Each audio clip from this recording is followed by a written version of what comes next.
Thumbnail থেকে already বুঝে গিয়েছো, হ্যাঁ আজকে আমি মোটোরোলা ফোনটার রিভিউ দিতে চলেছি। তাই বেশি প্যাক না করে ছোট্ট একটা ইন্ট্রো দিয়ে আজকের ভিডিওটা শুরু করা যাক।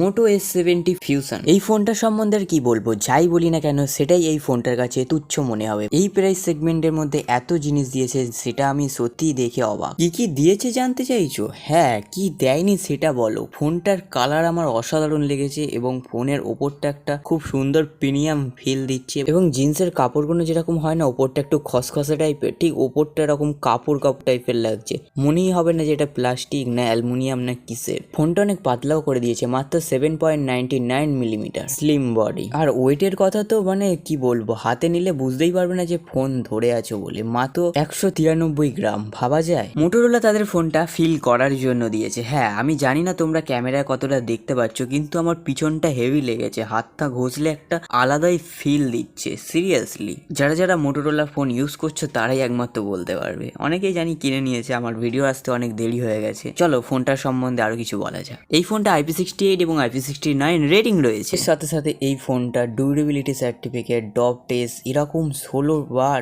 পরীক্ষা হয়েছে। 16টা পরীক্ষায় পাস করার পরই ফোনটা লঞ্চ করা। এই ফোনটার সব থেকে বড় হাইলাইটেড ফিচারটা হচ্ছে ডিসপ্লে। হ্যাঁ 6.78 ইঞ্চির 144 হার্টজের অ্যামোলেড ডিসপ্লে। ব্রাইটনেস কত? ব্রাইটনেস দিয়েছে 5200 নিটস। এটা একটা জাস্ট সংখ্যা মাত্র, কিন্তু দিনের বেলাতে সূর্যের আলোতে স্পষ্টই বোঝা যাচ্ছে ভালোই। আসলে ডে লাইটে ভালোই দেখা যাচ্ছে। ডিসপ্লে রেজুলেশন HD কোয়ালিটির থেকে একটু বেশি 1.5K।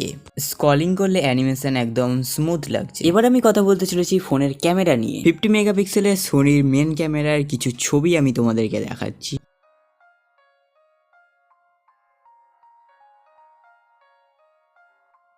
এবং 30 মেগাপিক্সেলের আল্ট্রা ওয়াইড অ্যাঙ্গেল লেন্সেরও কিছু ছবি তোমরা দেখে নাও।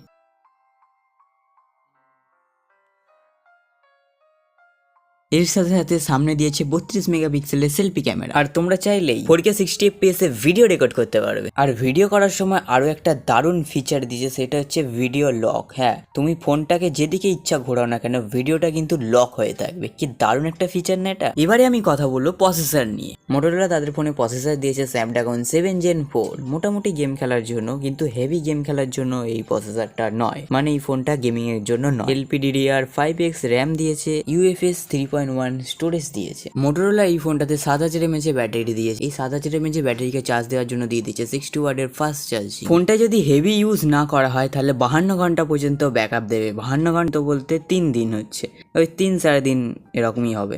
মোটোর নিজস্ব AI মোটো 2.0 দিয়েছে এবং অ্যান্ড্রয়েড 16 দিয়েছে। মোটোরোলা নিজস্ব UI আছে হ্যালো UI, এবং ফোনটাতে 3 বছরের অ্যান্ড্রয়েড আপডেট দিচ্ছে, 5 বছরের সিকিউরিটি আপডেট দিচ্ছে। ফিচারের ক্ষেত্রে মোটোরোলা হাত উপর করে সব দিয়েছে। যেমন আমি কানেক্টিভিটির ক্ষেত্রে বলতে গেলে 16খানা 5G ব্যান্ড আছে, Wi-Fi 6, ব্লুটুথ 5.4। আচ্ছা আমি কানেক্টিভিটি সরিয়ে দিলাম। সাউন্ডের কথা যদি বলি, 12 স্পিকার, ডলবি অ্যাটমস, হাই রিক্স অডিও। এবার আমি বলবো এই ফোনটা কাদের জন্য নেওয়া ভালো এবং কাদের জন্য নেওয়া ভালো না। তোমার যদি ড্রিম থাকে গেম খেলা, তাহলে এই ফোনটা তোমার জন্য না।